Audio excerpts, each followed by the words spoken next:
Well, welcome to the Stone Roadie podcast. It's the one you don't want to miss. It stars Craig Reed, the Stone Roadie, and Griff, the rocket scientist. Let's not forget Kathy Godsey and all the old friends that come along. Lord, we'll be talking Skinner and leaving you with a song. Podcast 71, action. Alrighty then. Looky here. My name's Craig Reed, and I'm the host of the Stoned Roadie Show. I'm the most famous roadie you ever want to know. You'll find on the Stone Roadie Show. No, I ain't going to use it. I like that, man. I like that. Podcast 71, the Stone Roadie Show, action. Alrighty then, looky here. My name's Craig Reed, and I'm the host tonight of the Stone Roadie Show. All the ski information y'all want to know is on the Stone Roadie Show. And this is my co-host, Mr. Griff Martin. And I don't have nothing to talk about tonight, there, Griff. Why don't you tell us what's going on your trip out there to Muscle Shoals and out there to the crash site? So take her away. Yeah, well, it was a quite interesting trip. I only ran off the road 3 times and ran 2 red lights and got caught for 1. But it was a great trip. Met my new friends out there, Tammy and Brian, and they showed me around. And of course, it's all on the video. I didn't get to see any swampers out there. Well, there was one guy up on stage who was Little Richard's guitar player for about 20 years, Kelvin Holly, and he's up on stage. He's got a Telecaster that he's playing. So when you see him up on stage, the guy playing a Telecaster, older gentleman, Kelvin Holly, he kind of a famous guy. I wanted to interview him, and I was hanging out by his car, and then we went somewhere else, and we came back, and his car was gone. So I kind of blew that one. But then Will McFarland, he was a cool guy. I interviewed him, and he used to play with Bonnie Raitt in her band, and that was a great interview with him. So you guys want to stick around, see that. He was actually in Bonnie Raitt's band as a guitar player and played on the old gray whistle test. And there he is in the background back there on the guitar. That's Will McFarland, and we got an interview with him. So that was pretty cool. Then I was just kind of messing around, and I got a phone call from a friend of mine, said, "Hey, why don't you come over to the monument?" Which coming over is a 5-hour drive from Muscle Shoals, so it wasn't a quick trip. But I got to videotape a trip out to the crash site. Got in a side-by-side with a guy named Luttrell and met up with Dwayne Easley, had a little chat with him, and went out to the crash site. But that's going to be next week. This week, we're going to look at this Muscle Shoals tape. So you guys stick around, and once we get through with what Craig calls jibber jabber, then we'll show that tape. But Craig, some interesting stuff happened to you here recently. I heard you had something stolen from your house. What's going on, man? Yeah, I heard my John Deere Gator start, and I thought it was my friend Larry that comes over and does some yard work and stuff for me. And when it started, I got on the phone to make sure it was Larry, and he didn't answer the phone. So I by the time I got out there and got in the car and got, I seen him going down the driveway in the Gator. And, Man, what did he look like? I don't know, some guy with a hood on. But my neighbor said a couple guys pulled up in a truck pulling a trailer. They were right there ready to load it up, and then this one guy come up around and just got in it. I guess he had a key. You know, a lot of them have the same key, and I heard it start and going down the driveway, and I was calling my buddy. By the time I got down there, it was gone. Did they load it on the trailer, or did they just drive it out of there? He just went across my bridge, and they had a trailer right there on it. I couldn't see the trailer because of all the trees in my. It's 500 feet from the road from my house. It's 500 feet down there, so you know. So by the time I got in my car and got down there, they were gone. My neighbor said she saw them. A couple of guys, one guy come up my driveway, and then the next thing you know, my Gator's coming down the driveway, and the guy's sitting there, and they loaded it up and just gone. You know? Well, those sons of bitches. Yeah. It pissed Craig off so bad he hadn't eaten in 5 days. No, actually, that was Monday at 12:30 p.m. And somebody called me and said they always do that at night. I said 12:30 p.m. That's just afternoon, you know. Yeah, right. But no, I hadn't. When did I stop eating? Saturday. Yeah, so it's been Saturday, Sunday, Monday, Tuesday. Today's Wednesday. Yeah, this is day 5. You're looking a little frail, Craig. When Craig called me and told me, he said, "Yeah, I'm fasting." And at the time I was eating a rib dinner with some green beans and coleslaw. And I said, "Well, why are you doing that?" It's a spiritual thing. It's a spiritual thing. You'd have to do fasting to experience it. Yeah. Is it like an inner awakening? Yeah. There's a lot of benefits to fasting. People say, you're starving yourself to death. You know, there's a world record for a guy not eating. I don't know. It's like 50 some days or 60 days. I don't know, even longer than that, maybe. Well, you're supposed to fast and pray, not fast and smoke.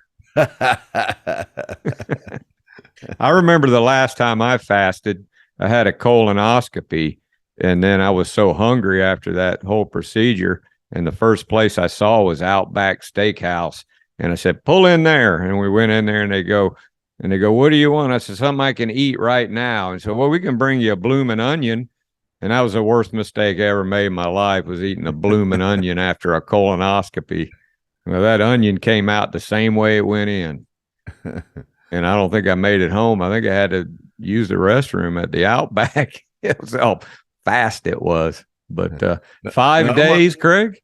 5 days now? It'll be, at 7 o'clock, it'll be 5 whole days. And then I start my 6th day at 7 o'clock tonight. But I'm just going to go at least until tomorrow morning, because I'm not hungry at all right now.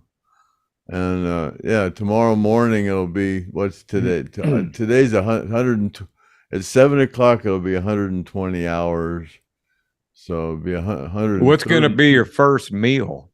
I think I'm going to eat my stone roadie soup. I haven't had that in a while. Yeah. I think I'm going to get up in the morning and make stone roadie soup, and then I won't eat until about 2 or 3, maybe. About 3 probably, something like that. So that'll be quite a fast. I haven't figured up all the hours yet, and if I'm not hungry tomorrow, I might not eat again. I don't know. Well, you might be able to try out for that show, Naked and Afraid. If you can work up to 15 days, you'll probably win that thing, man. Well, but I don't want to see you naked, though, Craig, to be honest with you. Well, I've tried to explain to people that, fasting wasn't anything new to our ancestors, who before they had a refrigerator and way to store food, or cook food, had to get up in the morning and go out and find food before you could eat something. Yeah. So it was, all through history, there was no refrigerators or nothing. I mean, so you just couldn't get up and go to the refrigerator and snack every 15 minutes like people do now. But, you had to, you might be 2 or 3 days between meals, and it was no big deal. But now, God, somebody can't eat for 2 or 3 hours. They're starving to death. Them guys said, "You're not fasting, you're starving yourself to death. It's only been 5 days." My God. Well, that's like Ted Nugent once said, the only fast food he eats is a pheasant. Deer's pretty fast. Yeah, they're pretty fast. Don't stand a chance against that rifle, though. Well, yeah, I tell you what, Craig, that was a nice trip, though, out to Muscle Shoals, and I got Tammy and Brian to thank for showing me around, and there was several different studios that we had to go to, and that's what people don't realize is it wasn't just one studio. It was Fame, and then the other studio, the Muscle Shoals Sound, and but there's not a lot to do in Muscle Shoals, so I think that's what people do is they get bored and they pick up guitars, and because there's nothing else to do, so they learn how to play instruments. But that was it was a great trip there, and then over there to the crash site and the monument. So unless you got anything else to talk about, Craig, we can just go ahead and roll the footage. Yeah, you look like you're fading away, man.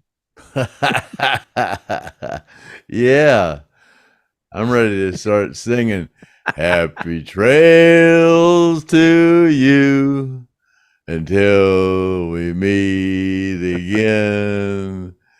Happy trails to y'all, and may the good Lord take a liking to you." And we're going to call that podcast 71 of the Stone Roadie Show. Cut Later. Oh, here, I got to hit this button here. Hold on that. All right, here we are. This is On the Road with Griff Martin, and of course, I've been here for a little while, and Brian, is it Bodkin? Bodkin. Brian Bodkin. Brian, you were watching the podcast, right? Yeah. And you heard I was coming to Muscle Shoals, and you said, "Hey, man, you need to maximize your visit at Muscle Shoals, and I've got some information I can give you to make things a little easier for you." And so we started talking on the phone and started working out some details on me coming up here. And now here we are. And so what Brian and I were discussing, and I was trying to tell him, is how confusing the whole Muscle Shoals thing is. As far as Muscle Shoals is a great place. The music that came out of here and the sound is more about the people, I think, because there's so many different places that they recorded. There's several different studios. And so Brian's going to try to make it a little less confusing. He wrote some stuff down here. So show us what you got, Brian, as far as your version of the story of how this whole Muscle Shoals thing started. And you got something on paper here you were going to show me. Let's take a look at it. I've got some notes I'd wrote down, but Let's go over here in the light where we can see it. There we go. I was going to share this with you because Okay. I'm kind of, but okay, it all started at Fame, All right. which was owned by Rick Hall. And I don't know how. So this is Fame right here. Yeah.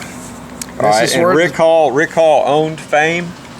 Rick Hall owned Fame, and that's where the Swampers had started out. Jimmy Johnson and David Hood, and Right. Barry Beckett, and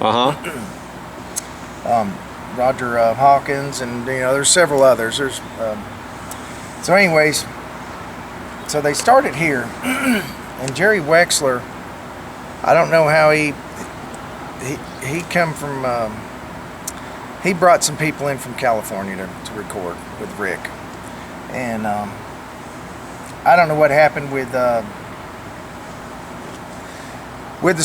Jimmy and the Swampers, but they ended up, they started their own studio. And the Swampers, now, when we say Swampers, we mean musicians. Is that what we're talking about? Yeah. They're basically musicians, and they all decided to get together and bring some ability to record in this town. With these musicians all got together and say we need to come up with a place to record, right? And so that was Fame Studio. They were at Fame to start with, right? Fame's located over here. Well, then they had been going to New York, I guess, to finish up some Aretha Franklin records, and they were tired of traveling. And Jerry had said, "Hey, y'all ought to put a studio together or something." So they put Muscle Shoals Sound together, which was located about 2 miles down the road from Fame. And then Jerry started bringing a lot of acts in there, and then they started there in 1969. And it was 78, and I may be wrong about some of this stuff, 78, 79, somewhere in there. We're not going to hold you to it. And they moved up to 1000 Alabama Avenue to I believe it was a Navy National Guard. Is that the one that they call By the River? Yeah. Okay. So they moved up there in 79. I don't know if they needed a bigger facility or the people wouldn't renew their lease, or the building might have been falling apart or whatever, roofs leaking and stuff. But anyways, they moved over there. But a majority of all the Paul Simon, Willie Nelson, Bob Seger, Leonard Skinner, all them recorded on the 3614 Jackson Bob Highway. Dylan, Rolling Stones. So that was mainly there. Yeah, Linda Ronstadt, and she had. We're talking 3614 Jackson Highway. Yeah. Okay. Yeah, that's on your list, right? But see, even there. at Fame here, they, there was a lot of before the Swampers left, Fame continued after that, recording lots of stuff. Right. So they started at Fame, then they moved to Muscle Shoals Sound. Right, and then they were there 10 years. In that building, 3614 Jackson Highway. Then they moved over to the river at 1000 Alabama Avenue. And I'm not sure how all these other studios, and I probably got that name spelt wrong, but Quinn Ivy Studios, Broadway, Wishbone, Cactus was later. That was a guy named Don Shrigley, who ended up working for Fame, and he just passed away, I think, last year. But Don had recorded everything for the last 30, 40 years over there. So when we see these documentaries about Muscle Shoals, they don't really go into too much about where they recorded. It was just basically the session musicians, and they moved around, and that's what made the sound. And now the building, Noel, the guy that, you want to tell a little history about Noel buying the studio over there in Jackson and fixing it up and stuff? He was doing a session out here. He was playing somewhere, and he knew a few of the Sheffield police officers, and he was looking for a place to, he was talking about the studios, and they said, "Hey, we know an old studio down the road here, the old Muscle Shoals Sound." And Noel told me, he said it was about 2 o'clock in the morning, and they said, "Well, let's go over there and take a look. You want to look at it?" And he said, "Sure." So they went over there to look at it, and he said they went to the back door, and the officer kicked the door in and went in with the flashlights. Went around. He said it was, it was run down, and as a matter of fact, he said the city had condemned it and was fixing to bulldoze it within a couple of weeks. And he said the basement was full of water, about 3 feet full of water. And he just thought, well, he wanted to buy it and try to restore it. So he had, I guess, got a hold of the owners, and he ended up working a deal with them. And he cleaned out the basement, and he said it was just full of just trash and Yeah, Found I remember 2 dead talking. dogs in there floating in there. And I, from what I understand, at one time they were actually selling coffins out of that building, and leasing it out to anybody and I know stuff it was like that. and I don't think it ever was a coffin. I'd heard it was, and then I've heard it wasn't. I heard it was just a myth that somebody made up. But he cleaned it up, and he got it, about as far as he could get it, and he was trying to, make it into like a museum, And he actually got it on the historical register and he had did. it. A guy by the name of Gene Ford. Now this is the story I was told or understand, that Gene was passing through and he had stopped in there. And Gene is I believe he's an archaeologist down in Moundsville, and he had looked at the place and was like, man, this place needs to be on the National Historical Landmarks. Right. And Noel said, man, I can't do all that. And Gene said, look, I'll do it. It's just got to be put on there, So Gene did 4 or 5 years of research, and he went in pretty detailed on everything. He did a lot of research on it, and then he, I believe they went to Washington, D.C. and presented it to a committee up there, and the people they presented it to did not even know they played all the music that came out of that little building. And these people were just blown away by how much, stuff all the music that came. Right. So it went from almost getting bulldozed to becoming restored and put on the historical register, and which rightfully so. Noel, what's Noel's last name? Webster. Noel Webster. So this guy. You went to school with Noel. That's how you met him. And I've had a conversation on the phone. Very interesting guy, really smart guy. And we've got Noel to thank for bringing that building back and making it a historical site. And when I was talking to Noel, he said that the way that the floor is built in that studio, it's almost like the studio is sitting on top of an acoustic guitar, and the sound is so unique because basically of the floor. And that's where Ronnie Van Zant really started going barefooted, because he could feel the sound coming up through that floor. I mean, that's what Noel told me. So that's a really cool thing. And when we go over there today, you'll be able to see it when we go down in the basement. Yeah. The building is sit on red oak beams, and actually there was no support, I guess, in the middle, so the floor started kind of curving like that, and then the walls kind of leaned in a little bit. Well, then they had gone down and braced it up so it wouldn't cave in. Well, I guess because it's not a square building and it has that, it's not right. Kind of gave it a great sound, and also the musicians that came out of this area. It's just these people were the talent that was just here. I don't know what it was.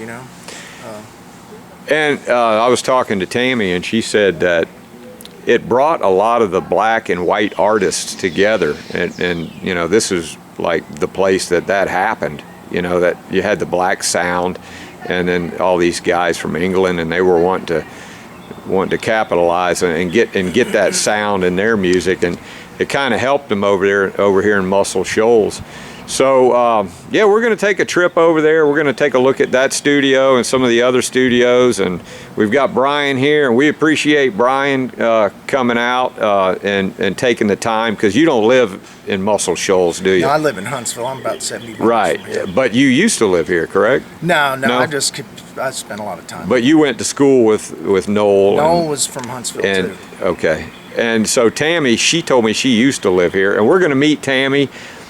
These guys they're trying to explain the history before it gets lost, and all these great artists, they're getting up in their years, and we want to make sure that we document all this. And so we appreciate Brian and Tammy for doing this. We're gonna go to these studios, and then we're gonna go to what is the event that's going on today here in Muscle Shoals? I'm not sure. Tammy I know there's a lot going on, and it's like a 100-year birthday or something like that. So we figured it was a good time to come here and do this. So on the road with Griff Martin, we appreciate you, Brian. We're gonna go. Before I forget, yeah. When you were talking about bringing the blacks and the whites and everything together here, in 2008 I cut a record over there at Muscle Shoals Sound on 3614 Jackson Highway, and I had spoke with Jimmy Johnson. Jimmy had come by one day, and Jimmy had told me a story that when they were at Fame, that Dwayne Allman had showed up there to, he wanted to be a session player. Well, Dwayne was a hippie, and they were all going to go to, to lunch one day. And I'm already forgetting names, but they said they couldn't take the hippies and the blacks with them to lunch because restaurant owners didn't. Oh yeah. Yeah, something to that effect. And he said so. Oh man.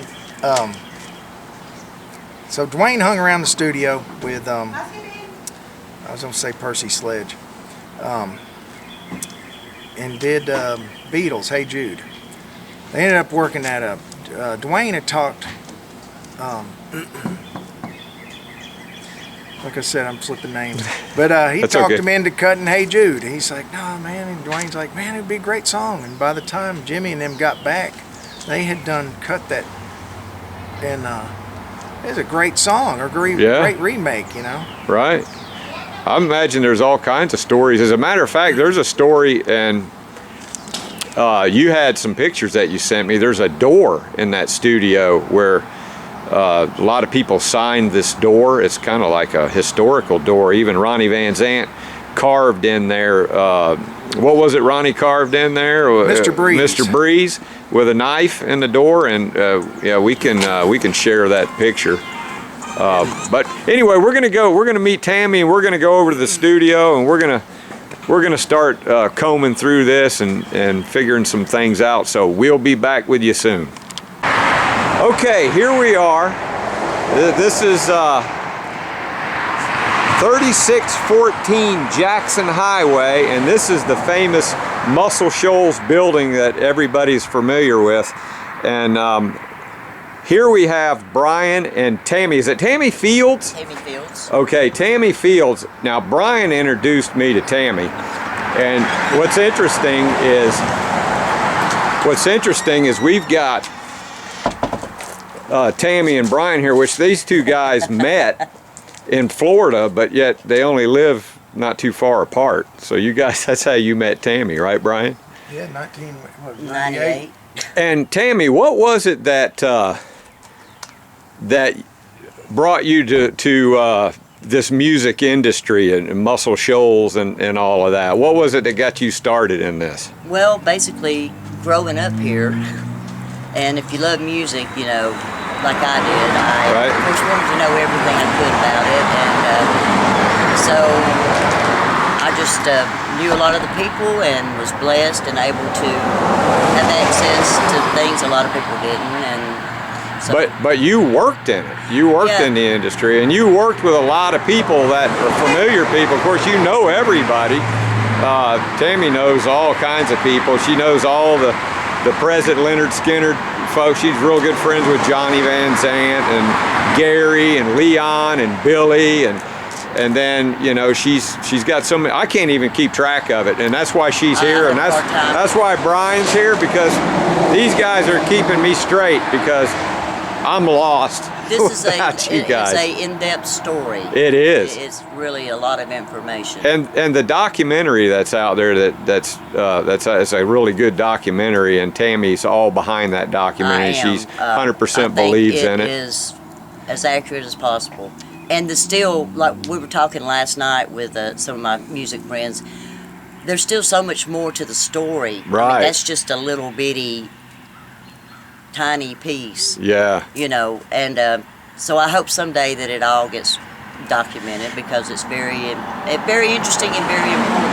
Well, these two guys here, I appreciate you guys bringing me up to Muscle Shoals, inviting me, and taking the time, and because you guys don't live in Muscle Shoals, you live in Huntsville. So that's a little bit. We had to get hotels and things. So these guys are gonna are going to be showing us around, and we're going to start here at this building. We appreciate you, Tammy and Brian, and let's get to it. All right, we're getting ready to take a tour of Muscle Shoals, and we found out that we are not allowed to do video, but I can take pictures. So what I'll do is I'll take some pictures in there, and then I'll either do a voiceover on it or do some text on the pictures to show things. So another interesting thing is that cemetery. Hey Brian, what was the name of that album? That First and Last. First and Last album, and the cover on that album was taken in that cemetery over there, right? Yeah. When they remastered it, it was called the Leonard Skinner Muscle Shoals, I think. But they put 17 songs on it. I think the first one had 8. Yeah, it had Ricky Medlock in there. Yeah, in that picture. Check out the back of Brian's shirt.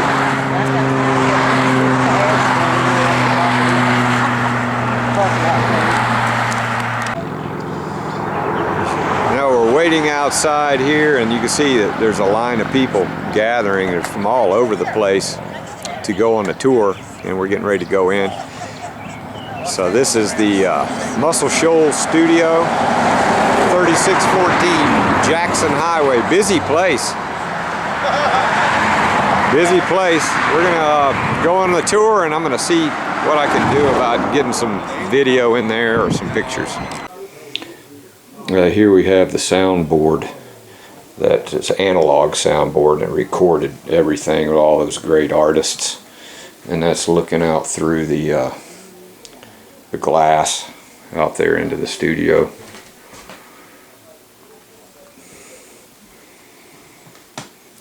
And then this couch is like where everybody's famous has ever sat, which is really cool. There's some more tape stuff here.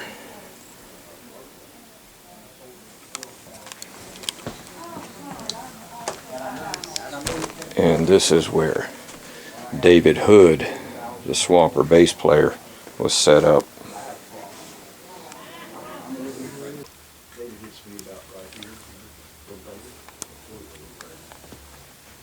He is also maybe the most OCD human being I've ever encountered in my life. He's going to park in the same spot. He's going to come in the same group. He's been doing this since 1965, and he still gets noticed. His face. He might throw his bottle of water down. He might take the Lord's name in vain. And then right before the session starts, his left leg will start doing this. And the whole building goes. But when it comes time for him to play, he sits in his chair and puts that first note. It's his job. All right, we just came over to Fame Studios, and tell us a little bit about this here, Tammy. What's going on over here? Well, this is kind of where it all started, in my opinion. Rick Hall, when he started the studio, he changed a lot of things in the music business. He brought people of all colors together, recording, and at that time it just wasn't heard of. And many hits have come out of here, and still do. Yeah, well, name some of them. Who's some of them that we can recognize? The Osmonds. God, there's so many. I mean, I'll have to say their discography. You don't have to. I edit that. I'm just trying to think of who all. Well, Alicia Keys has been here. Demi Lovato. Wilson Pickett. Wilson Pickett. Clarence Carter. Aretha Franklin. Etta James. Yeah. That's just to name a few. And you used to work here, right? I was an intern here. Got to work on a few projects and be a fly on the wall a lot. And fascinating place. I got to be here for when they changed from analog to digital. And while the engineers learning how to do the digital, we worked on a project and recorded a little band that we invented just for that purpose. And it was a great project, by the way. But spent a lot of hours here, and this place is historic in so many ways. This is where the Swampers began their career, And then they branched off in '69 and went over to 3614. So, you know. You think they'll let us in here, or what we doing here? We go in here. Now they're probably doing tours too. Oh, okay. But whether or not we want to take the tour. Well, let's just go see what's but going we'll on. go into the merch room, and you can kind of get a feel of the place. Okay. Now, wasn't it here, Derek and the Dominoes? Yep. This is where Derek and the Dominoes started off? Skaggs and Dwayne Allman. That's where they recorded Loan Me a Dime, you know, together. But yeah, this is where Dwayne and Wilson Pickett decided to do a cover of Hey Jude. Oh, which yeah? was very surprising to a lot of people, you know, and it turned out very well, I think. All right, let's go see what we can get into. What we got. Okay, we're kind of out here in the lobby. You can see a few of the people that recorded here. Wilson Pickett, Bobby Gentry, Mac Davis, Make sure to get it just right. Little Richard, Greg Allman. Got it. Trying to be Steven. Hey, baby, I'm Yes. Yes. Can you take one of me real quick? And it's got So what's this over here, Tammy? This is a compilation album that Rodney Hall put together and had all these people come together to do songs from Muscle Shoals. And I mean, it was like Delbert McClinton, Alan Jackson, Vince Gill, Chris Stapleton, Leanne Womack, Demi Lovato, Kid Rock, Michael McDonald, Jamie Johnson, Stephen Tyler. Where's Brent? Brent Smith of Shinedown, yep. Jason Isbell. And it was nominated for a Grammy also. And I was talking to Rodney, we were thinking about doing one of these and getting a bunch of blues artists like Joe Bonamassa, Eric Hells, Kenny Wayne, to do another one and do Muscle Shoals songs. And we were talking about that before COVID hit, so hadn't got a chance to discuss it again yet, but it might can still happen someday. Cool. All right, here is the Tennessee River right here, and this is the place that I thought we were at the last place. This is the Cypress Moon Studio. Tell us a little bit about this, Tammy. Well, this is where Muscle Shoals Sound moved when they left the Rock building, and it was that studio until '95 when they sold it to Malico Records, and then years later, my friend Tanya Hawley and her husband Kelvin bought it, and it's still a working studio. And they also have a venue there where they do plays and concerts and stuff in there. Skinner recorded their 20 album here. Yeah, that was the post-crash Skinner, Yes, post-crash and the Osmonds recorded here too, right? No, the Osmonds recorded at Fame. Oh, they did at Fame? Okay. Huh. But yeah, anything on that discography after 79 or middle of 79 was done here. Okay. Because it was Muscle Shoals Sound continued. Okay, so it's the Cypress Moon Studios, and this is the Tennessee River. Ain't it beautiful? Yeah, beautiful river. Yeah, they always like to come down here and record because of the river being here. Great location. Matter of fact, Julian Lennon wrote, what was the song that he wrote? Sitting down here by the river, yeah, when he was here. This is where Julian Lennon wrote the song Sitting on a Pebble by the River? Yep, he was taking a break in the studio and was sitting down there somewhere. Oh, really? Yeah. Yeah. Did he record it here? Yeah, he cut it. He did. Oh, He wrote it okay, about so- 5 He minutes stayed and went here right in and cut it. He stayed in town for a few weeks. I ran into him at a club. I didn't go up and say nothing, but I was watching him. He was by himself, and I thought, well, hey, eccentric, whatever. But I thought it was cool. I didn't want to bother him. Well, I didn't know that. Julian Lennon was sitting on a pebble by the river, and this is the river, and that's the studio that he recorded it in. Oh, cool. Okay, I'm here finally at the 100-year birthday bash, Muscle Shoals. Not sure who all's playing here.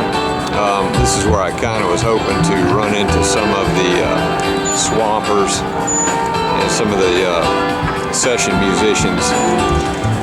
from back in the day that played with all those guys. I'm going to be walking around taking a look at some people. Maybe can help me out with that. But in the meantime, this is what it looks like at the Muscle Shoals 100-year birthday bash.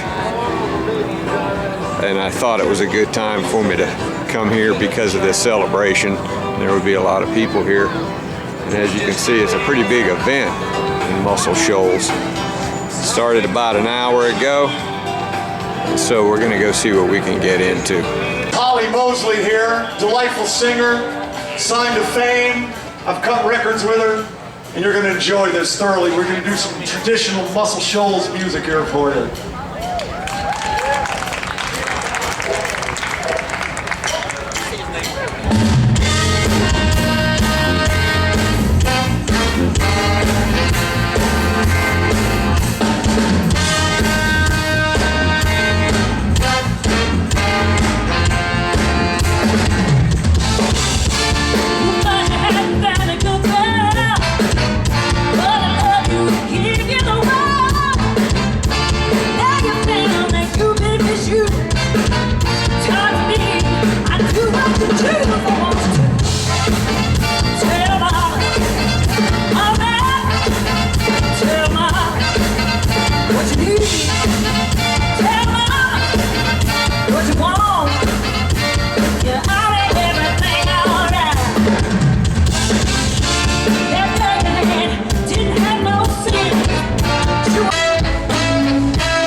All right, here we have Will McFarland. Now, Will McFarland, a lot of you people probably already know Will McFarland because he toured with Jackson Browne and did some work with Bonnie Raitt. How much did you do with Bonnie Raitt? Well, to clarify that, I was in Bonnie Raitt's band. I did the Late for the Sky tour with her and Jackson. You were in her band? I was in her band. Oh my God. But Jackson would invite us out, you know, to do his encore and stuff. Right. And we rode on the bus with him. And that was my initiation into, you know, I mean, I'd been making $10 a night and all the beer I could drink. And next thing I knew, I was on the Late for the Sky tour. And Bonnie graciously hired me out of a club in Cambridge. And what year was that? 74. 74. Man, that was at the height of her fame in 74. Well, I think Bonnie, to me, you know, when Give It Up was one of the great records. That was her second record. I guess I came out in like 72 or something. And I joined her band in 74, and then we did Home Plate and Sweet Forgiveness. And I toured with her for 5 years. Wow. As her guitar player. Any good story you can tell us? Anything off the top of your head? What was the best time you ever had with Bonnie Raitt? Well, I enjoy every time I ever had with Bonnie Raitt. Really. Anything in particular that pops out? Well, I think a lot of it was just the hang, you know, that she's so highly regarded that the finest in the world dug hanging with her. So I ended up, hanging with Little Feat, Jackson Brown's and everybody band. that she's played with. And but the old blues guys, man, we did so many shows with Muddy Waters and John Lee Hooker. Wow. And so glad. And people like that. Arthur Crudup, Johnny Shines, and Buddy Guy in particular. Buddy Guy and Junior Wells did a bunch of shows with them. And just to stand next to these guys and they want to sit in with you, it's like going to school. Yeah, it's like a dream every day going to work, It was right? amazing. And her voice is, I've used so many descriptive words to describe her voice, but when you're standing in the room with her, there were years, I think finally and after all, I've heard her voice on tape, but she would open her mouth and go, yeah, Will, you know that song that goes, I wonder how many. She'd just sing like 2 notes, and you hear, it's like overtones in the room, it's like she's got harmonics in her voice, it's beautiful and bittersweet and just moving, and she just won another Grammy, and deservedly so. It was such a beautiful song, and she wrote it herself. She's just the finest kind. And not too many lady artists, female artists play slide, she's really awesome. Well, she loved Fred McDowell, and apparently, and Dick Waterman was her manager at the time, and he was managing Fred McDowell and Junior Wells and Buddy Guy and people like that. And Son House, he went and found Son House, And Dick's a remarkable guy, he really is. And he's the one that brought Bonnie to see me, so I'm always thankful for Dick. And can you imagine her as a teenage girl just sitting there with Fred McDowell in the room and listening? But she heard it. She didn't just learn it. It's like she heard it. It's like she felt it. It wasn't like little lady just goes, I'm going to play the blues. It's like it was the resonance in her soul that she needed at that season in her life, and it propelled her into what she is. You talked to her recently? I actually have communicated with her recently and wrote her a really nice note that she's been writing. We did a couple of correspondences, and then I went to see her at a recent show, and actually she was really sweet from the stage at the Ryman. Said, I've got some old musicians used to be in my band. Will McFarland's here tonight. The place gave me a really nice ovation, and then she went, and he's down in Muscle Shoals now, and then the place really cheered, because they've heard about this because place. Muscle Shoals is so awesome. But let's talk Jackson Brown. How'd you get started with Jackson Brown? Well, that was being in Bonnie's band, and what it was really, I was not hired by Jack. Actually, I did. I played the No Nukes cat. He asked me to play. David Lindley had to leave for Australia with Ry Cooder or something like that, and so Jackson asked me to play the No Nukes stuff in Battery Park and at Madison Square Gardens with him. And he's just so musical, and playing with Jackson, you don't want to waste any notes. You don't riff around looking for it. Right. You have to be deliberate and say it concisely. Are you recorded with those? Both? I don't know. I think some of it's on the No Nukes record. I'm recorded with Bonnie, a bunch. He did a bunch of TV shows with Bonnie. He did Saturday Night Live, Midnight Special, and Old Gray Whistle Test. And Tammy was telling me that she's stuff like seen that. you on it. The Old Gray Whistle Test, But we all reached a place where I just felt like I needed to get off the road. And I met Jimmy Johnson in L.A., the rhythm guitar player in the Muscle Shoals section. And he just liked what I did, and I liked what he did. And he said, we'd love to have you down here. And they flew me down here, and we demoed. And of course, that demo was amazing. He had Roger Hawkins and David Clayton on the floor, and Mac McAnally playing acoustic guitar. And I flew back to L.A., and the first traffic jam I was in, I went, what am I doing here? And I mean, this is the kind of town where I could finish an Etta James session, and in 15 minutes, I'm standing on third base coaching Little League. You can't do that in LA. Yeah. So it was a great place to raise my kids. My grandkids are catching crawfish in the same creek that their dad did. And so it's you're still able to play music. It's like tonight. It's like this evening. I hope I get to play. I hope people keep asking. That's one thing. I think they go to a lot of different cities to be young and hip, but I think they come to Muscle Shoals because they want Spooner and Dave. They want the old guys. I'm sort of the youngest of the old guys right now. Did Spooner make it here tonight? I didn't see Spooner, but Yeah, I talked to Ron Eads not too long ago. I was hoping to run into him. You know, that's a really Well, you know, Ronnie's like 82. Yeah, and he's He doesn't he's gigging tonight. I know so, he's gigging yeah. tonight.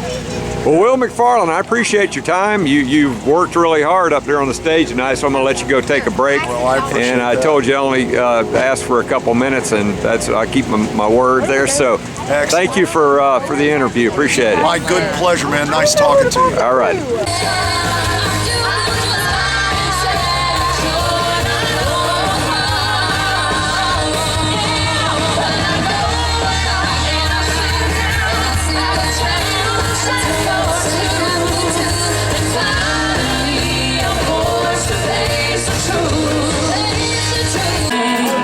She started to show a few months ago, and she had to go. That's how she wound up on the backseat of a Greyhound bus, head on down to the riverside.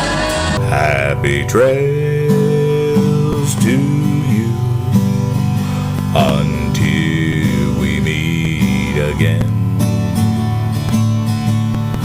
Happy trails to you. Keep token until then.